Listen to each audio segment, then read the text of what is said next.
नमस्कार, साधनाज किचनमध्ये स्वागत आहे. आज तुमच्यासाठी घेऊन आली आहे आगळावेगळा असा बघा.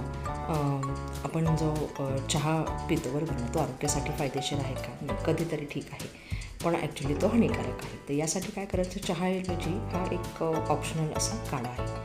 आणि सर्दी कफ होत असेल तर त्यासाठी पण वापरतात. इथे काय केलं आहे मी, 2 कप पाणी घेतलं आहे. त्याच्यामध्ये बघा आलं किसून घातलेलं आहे अर्धा इंच, त्यानंतर एक 7-8 काळी मिरी, त्यानंतर लवंगा आणि थोडीशी विलायची मी घेतली होती आणि दालचिनीचे काही तुकडे. तर हे घालून आपण हे पाणी चांगलं उकळून घेणार आहे. झाकण ठेवून आपल्याला उकळवून घ्यायचं आहे.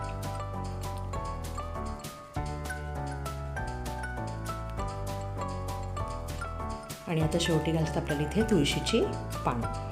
ही तुळशीची पानं आपल्याला धुवून घ्यायचीत आणि त्याच्यानंतर मग आपल्याला याच्यामध्ये घालायची. तर हे बघा, केव्हा पण सर्दी खोकला हे लहानांपासून आबालवृद्धांपर्यंत अगदी फायदेशीर आहे. आणि एरवी जर तुम्ही घेतला तर मग काय आजाराची शक्यताच नाही. तर चहाऐवजी हा आपला चांगला ऑप्शन आहे.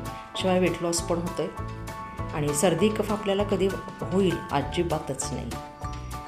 बघा, आता हे आपण 2 कप ठेवले होते आणि हे चांगलं उकळून झालं की 1 चमचा मी याच्यामध्ये गूळ चिरून घातलेला आहे.